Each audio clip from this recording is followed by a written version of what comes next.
Hello, contractors, and welcome to Toolbox for the Trades. My name is Jackie Aubel, and today I have a classic episode for you. Jennifer Rose-Caudill and her two brothers took ownership of their father's plumbing business in 2008. Together, the leadership trio navigated challenges and obstacles to grow emergency plumbing, heating, and air from a $500,000 to a $5 million business. Jen joins me today to share stories from the early days and reflect on what it took to get the company where it is today. I hope you enjoy this episode as much as I did. Jennifer Rose-Caudill, you are the VP of HR and Finance at Emergency Plumbing, Heating, and Air. You actually got into the business in late 2007 to support your family. And since then, the company's grown from 500,000 to 5 million. And now your company has a foothold in the local community and a position for even more growth. I am so excited to get into your story today. Welcome to the podcast. Thank you very much. I'm super excited to be here.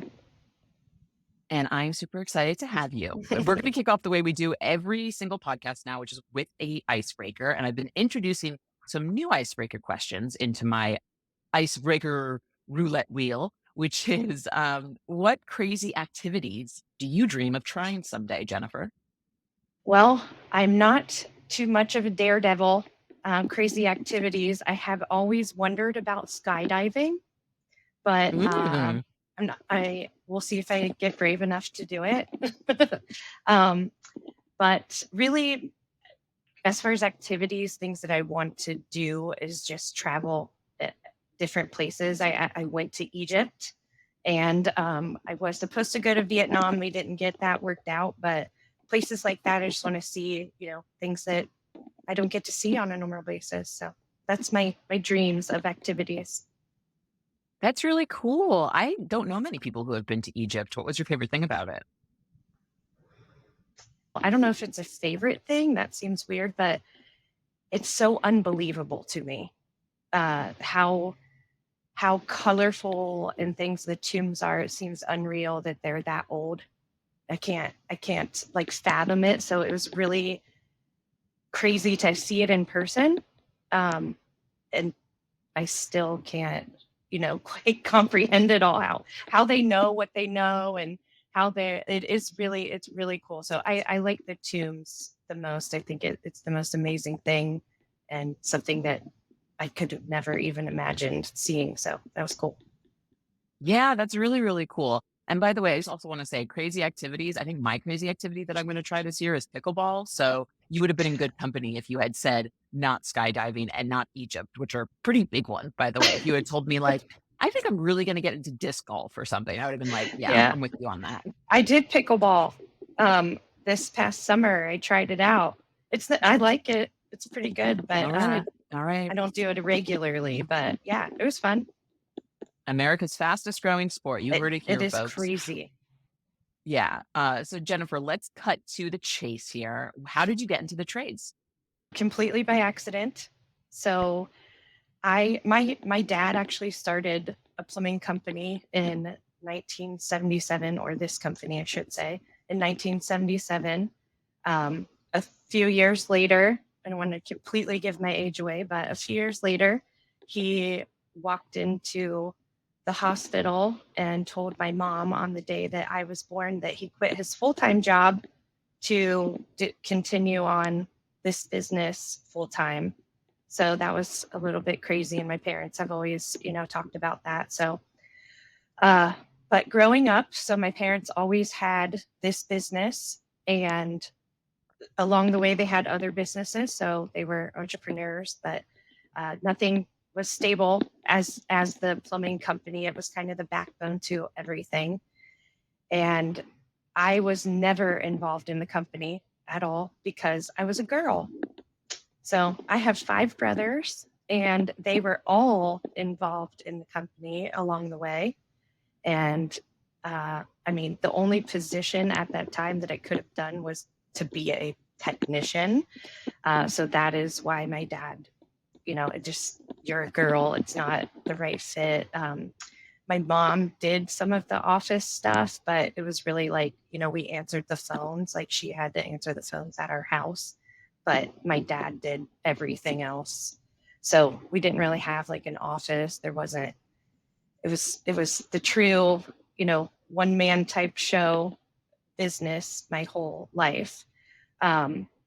So in 2007, I mean, I had been off doing other things, but my family is very close. So in 2007, I was talking to my brothers, and they were kind of giving me the lowdown on how things were going, which weren't that great from what I gathered. I heard stories like they would rent a hotel room when they needed money to do billing.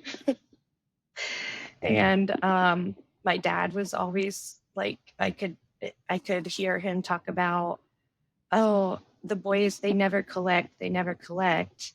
Well, what, he wasn't doing anything to make them. They had no reason. They didn't want to. Like, they didn't want to do that part, that's no fun, right? Make somebody pay. I get that, but they wanted paid.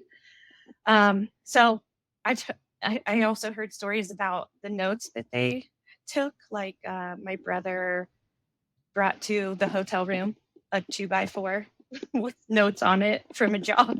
That's the kind of things that they were doing. My other brother told me a story about how they set up tables and chairs in my dad's backyard for the whole day and did billing one day there, stuff like that. So it just, my dad was a great plumber. I mean, we live in a kind of a smaller town, and he's very well known. He's one of the old school plumbers. But I make a summary and say my dad wasn't the best at business, but he was a great plumber. I don't want to say he was terrible at business, because he had other businesses he could do it, but this one just was ran the way they ran it for whatever reason. So they never had an office. Like I said, it was out of my house when I was younger, but then my parents got divorced, and my dad just did it, from his pocket. So Oh my goodness. so I decided to help them do billing. So in 2007, I said, well, I can help you. And we started a Wednesday night meeting, which we still have today. And we did billing. And during that time of billing, I was talking to my brothers even more, and they were just telling me how they weren't happy. They had to go to the ATM when they needed money. They didn't get regular paychecks, or they had to go find my dad at the bar or something like that. So, So I said, well, dad didn't build himself a retirement or anything either. So you need to talk to him. And they were like, he's never going to change. He's never going to let us take over or anything like that. So, again, never being in the business, never knowing anything about it, didn't go to school for business or anything like that. I was a real estate appraiser. And I took my dad out to dinner, and I said, Dad, the boys are, they're not happy. They're going to leave you. You don't have a retirement. You're not going to be able to do this and keep it going. So this is what you said, all you have for us, and it's now or never. And this is all you have for yourself too. So it wasn't quite that simple, but he did agree. We came up with an agreement, and that's how I got in. I was, like I said, a real estate appraiser. I worked at another family business, and I went to them and I said, this is my situation, and I can do one or both. And I think we know which one it will be, even though at that point we couldn't afford to pay me, because what we were getting in the deal was 2 trucks, an excavator, a phone number, and a customer list. Like my dad, there was no, operating funds or anything like that. So I had another job, and I had to suck it up until we could make it that far. It's funny because people are like, oh, well, your dad started in 77, and, you guys were handed a business. And we're like, yep. Mm-hmm. Yep. Yep, that's what it was. Yep. I love this story so much. And also I just 2x4, taking notes on a 2x4. I mean, like service signs all like, get out a pen and paper, but maybe our Right. ad copy should say, stop writing notes on 2x4s and start Right. getting into software for your business. I think this is so interesting because this is a story I've heard so many times in different ways on this podcast. People had fathers who started these trade businesses and they were really skilled like they were very skilled in their profession, in their industry, but when it came to business, they kind of were just flying by the seat of their pants. And I really need to commend you because I think if my timeline is correct from when we first spoke, November is when you kind of had your eyes open to what the state of the business was. And by January, you and your two brothers were taking on leadership of the business. And I think your dad was still involved, but you guys were running the show, right? Yeah, so we actually like legally bought the business. So January 2nd, it was, January 1st that we weren't working. So January 2nd was our official like legal ownership first day. It was a transition because it was one of those where my brother needed him for everything. Like every time he was doing estimates, like I got to call dad and I'm like, no, you are fine. You can do it. You know how. Finally, my dad decided to go to Florida for the summers, and that helped a little bit. But he would still call him all the time. And then it got just to the point naturally that things were happening and my dad was getting out of it and he just had no idea and he really couldn't help him anymore. Like he'd like to be around it and listen to it and have them need him, right? Eventually it just worked itself out to where he couldn't really help them anymore. So that's kind of how we cut the cord, if you will. Sent him down to Florida. Yes, yes, it worked. Now when he came home, he would work with us. I mean, just partially to like be with us and hang out. Sure, yeah. He did backflows, the easy stuff. But it was great to have him around when he came back and hung out. Now he's in Florida full time. When he comes back, he does not work. And remind me, where are you guys located? We are in central Ohio. It's actually Delaware. It's about 20 minutes north of Columbus. Okay, very cool. And it's called Delaware in Ohio? Mm-hmm. Yes. That's just confusing. When you go somewhere else, you have to say Delaware, Ohio, because people say. Sure. All right. So, real estate appraiser comes in to help rescue the family business, to give your brothers a livelihood, to give your dad a retirement. But you didn't have any plumbing experience prior to doing this. So, I would love to know how you learned the ropes of the business. Yeah, like I said, my whole childhood, I didn't know. I mean, my dad was a plumber. That's it. I had no idea what he did or, what this job meant or this career path. I can remember being a child and being upset that my dad had to leave on Christmas. Our name's emergency. So we are 24 hours. And I feel selfish now, like knowing that. But as a kid, I just didn't understand. I had no idea. And my dad was always leaving and I couldn't understand. So I didn't know anything about the business at all. And when I started helping them, my very first day, when we started the last week of 2007, my other job shuts down between Christmas and New Year's, or did shut down. I'm not there anymore. So I did ride-alongs with my brothers, and that's how I kind of learned what basics of it. And then January 2nd, I got handed a cell phone. That is all. And that is it. So I got my first call. I'll never forget it. And it was a guy that needed a drain, and a drain unclogged. And I said, okay, great. We'll get you taken care of. I got all of his information. And he had been a prior customer, so he didn't know. No one knew I existed, I should say. Like around our town, like people knew my family and my brothers from being out and about. And I would be like, oh, that's my brother. And they're like, what? Who, we've never seen you. We don't know anything about you, because they were always in the public eye. And nobody knew that I existed. So when this guy calls and he's like, oh, who are you?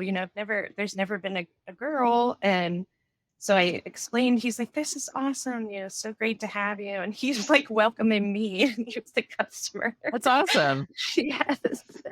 So, but anyways, I hung up the phone. I called my brother who was in the van and I was like, oh my God, I don't know what to do. Help me. I don't know what to say. I don't even what are we going to do? So he's like, calm down. It's fine. And so then I started asking them, what do we charge? And they were like, well, I've charged this before for a main drain. I've charged this before for a main drain. And I'm like, oh my gosh, what are you guys doing? And so I started a price sheet my first day. And by the end of the first week, I had like 5 prices on it. So that's how I learned. I just asked questions and started to do what I could to, keep track for myself. I made when a call comes in, what do I write down? I made a schedule. It was on paper. I had a folder with like days out of a paper schedule, and each call had a 1-page sheet.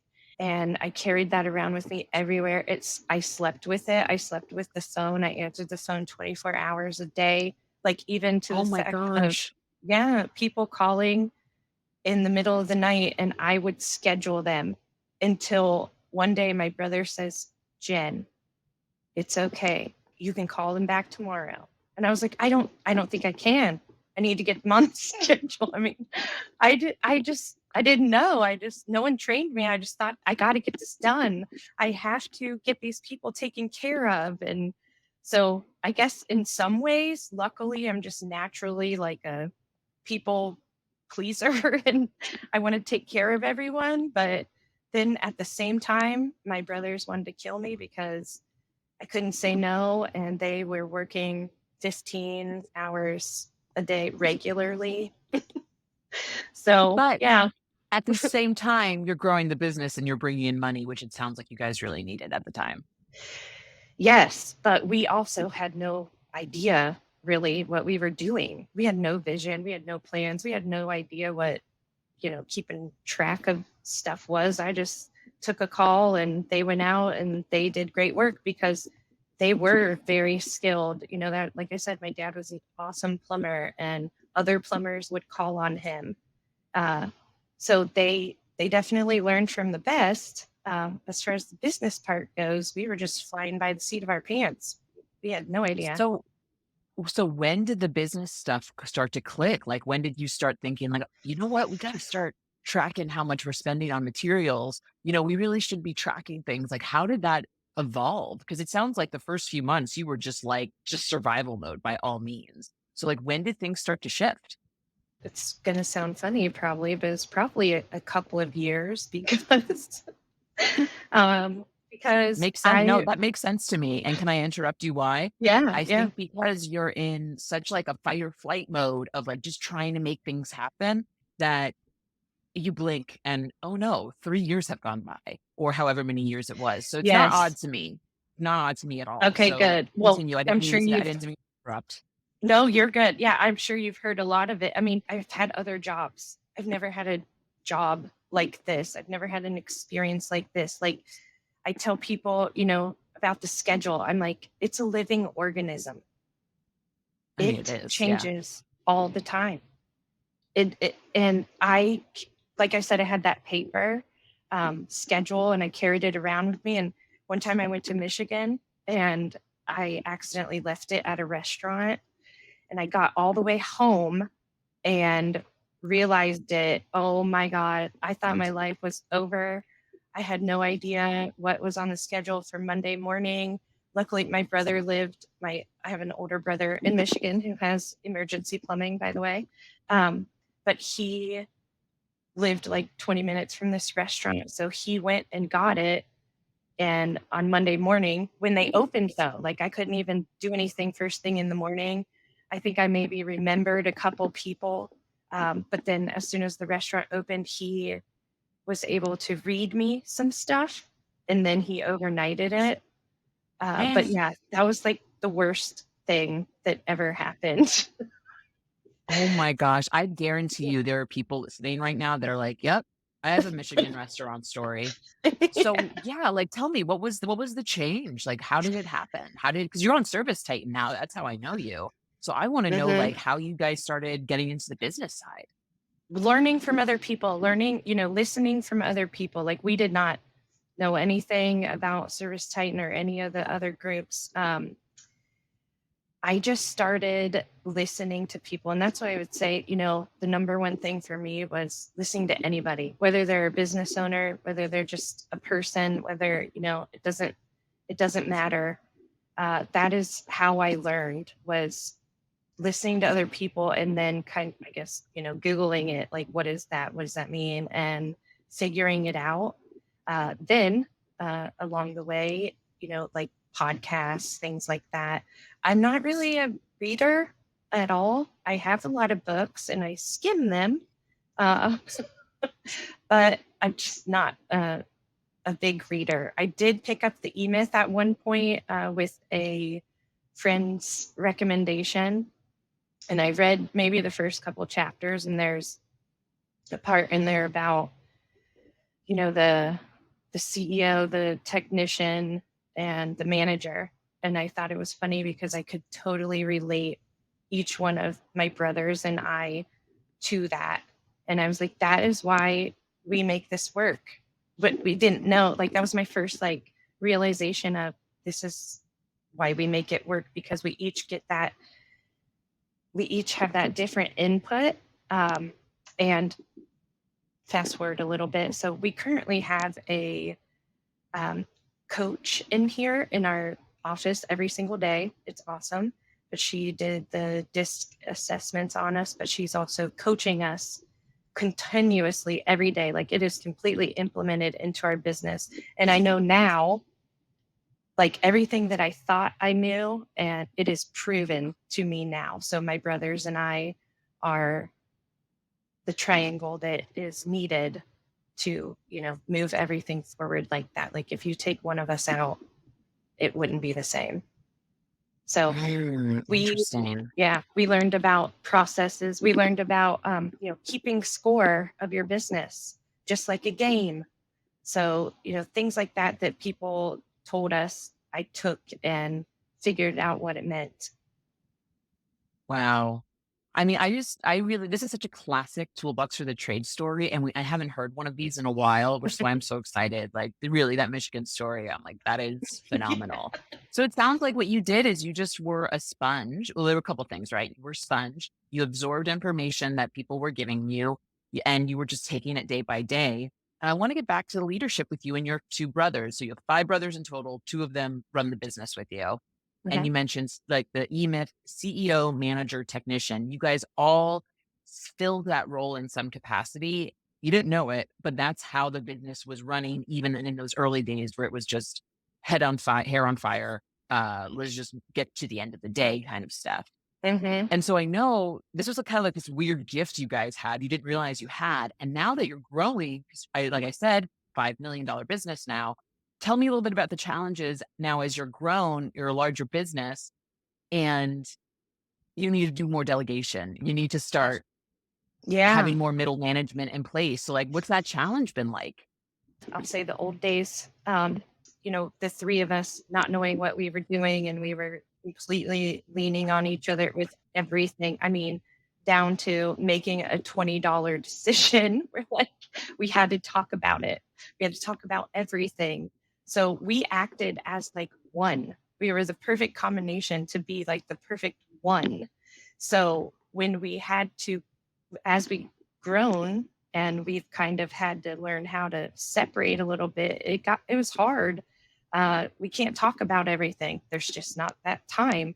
Our Wednesday night meeting is kind of how, we did that, but it got to the point where we were staying until midnight, things like that. And so finally we're like, okay, what is our Wednesday night meeting about? What do we talk about? Because we were like trying to fit every little teeny tiny thing in. It was a lot. So now I have also realized that as the three of us, we got a little bit further than a single owner in what I've learned from other companies. I'm not going to say all single owners, but as far as how far we got without having to implement that middle manager or depend on someone else the way that we were depending on each other, we were able to bring the business a little bit further. So we are going through the transition of that middle management later than a lot of single owners. And I didn't know all of that. I'm figuring that all out. So right now we are still in that. I mean, we have them implemented. They're doing a great job. We are still learning how to let go. We are still learning how to stay in our own lanes. I mean, it's, who's my boss? We all are. No one knows. Like, so we're trying to figure that. I mean, we have figured that out, but we're trying to make ourselves stay in where our position is. And that has probably been the biggest challenge for us. But we did get a compliment from our managers the other day saying that they can tell that we're really working on it. So that's good. That's awesome. That's awesome. So yeah, like interesting setup because normally you've got the single owner who's really married to every element of the business and has to start Right. bringing people on and and like giving them responsibilities, but you kind of have it times three. It's very interesting when I was thinking about like, we all work together. I was thinking about Transformers, that like children's toy and multi-billion-dollar movie franchise. Like you Yes. guys are all like come together and you make one single owner, which I think That, is really cool. But, yeah. you guys have done so much. I know you added an HVAC service line recently, so I would love to know what that process was like. How was that like, taking a company that is grounded in plumbing, like founded by one of the like a really talented plumber, and then adding HVAC to the mix? Yeah. So like I said, we did not set out to do this at all. We had no vision. We have since been working on that. An acquaintance that we know, I was out and about at a networking event in our town, and he approached me and he said, "Hey, have you guys ever thought about HVAC?" And I'm like, "Yeah, we're good with what we're doing." And he's like, "Well, I'm going to buy one. I'm going to create one, or I want to do it with you guys because I want your reputation." And I was Oh, like, "Oh, wow. yeah." I was like, "Oh, um, I mean, that You're like, made me "Our feel good." reputation?" Kind Right. of flip. Yeah. Right. Oh, really? Thank you Yeah, so I much. know That's I pretty I cool. did not Yeah. have any idea. I mean, like I said, we just, you answer the phone and you show up, that's half the battle, right? Then came back to my brothers and I was like, this he approached us, he's interested, and they were like, "Well, we can talk about it." So the person that is now a partner in the HVAC company with us, he jokes around and says that he had to date us for a year before we could make a decision. So we did a lot of planning on that. However, there's never enough planning. I mean, that was fun a fun struggle, adding another partner, but two, adding a whole nother division that, wasn't in our forte. Um, so just meshing the two together in what we already have. And it's been a road, but I would say that I would do it again because we knew that we weren't going to let it fail. We were fighting for it and we were all on the same page, even with the ups and downs. We knew that we were all on the same page, that it wasn't going to fail. And here we are, and it is moving forward and it is good. This is great. I absolutely love this story. This is really fun. This could be a movie, in some ways, I think, or a show. But Yeah. I want to hear about your reputation. So you had this gentleman approach you and say, "I want to do an HVAC business, but I want to do it with you because you have such a great reputation." So it sounds like even though you're losing schedules in Michigan, you're sleeping with your cell phone, you still managed to really connect with your community. So tell me how you did that. Well, again, we did not do that on purpose. My dad was well known. We all went to school here. But again, answering the phone and showing up is half the battle. And then my brothers were great at what they did. And we are naturally good at people. So everyone loved them. Um, they just want to take care of people, and that's what we did say to ourselves. And that's since being in the business, I realized about my dad leaving when I was a kid. I get it. All I want to do is help people. This and people, people call you crying, like they're it's the worst thing that could have happened in their life. Like I tell my guys all the time, like, you think that it's no big deal because you see it all the time, but they don't know, they don't see it all the time. And so keep that in mind. But we don't have like a problem with that. We have pretty good people, like people, I feel like technicians in this business, that's who they are. They want to help people. So that's what we did. We also enjoy some fun. So we are really involved in our community in general, and we do parades, and we have done stuff with the schools and kids. We made a plumber's puzzle. And so we can, Oh, yeah, so they have to put pipes together and then you pour water down it and see if there's a leak. Um, so it's fun stuff that we can do. We do all the touch a truck events. And my brothers are like big kids. So anything that they can have some fun with, we're there. what's touch a truck? Is that just like come in, see what the truck looks Touch a like, that truck. kind of thing? So yeah, so they have events like in the community though, where they bring out like all the emergency vehicles, but then other businesses like tow trucks or boom trucks and all different kinds of trucks, and kids can like climb in them and stuff like that. So mhm. As someone who is friends with several women who have young boys, that is probably a hit. That is It probably is. the place to be if you have if you not even boys, I should say, because I know girls are obsessed with trucks too. If you have a child under 5, that is probably an amazing place to network with the community and to really get your name out there while doing something really fun at the same time. That's so cool, and I haven't heard of Mhm. that before. Yeah, you'll have to look it up and see if there's any in your area. I know in Los Angeles, so You I don't never even know.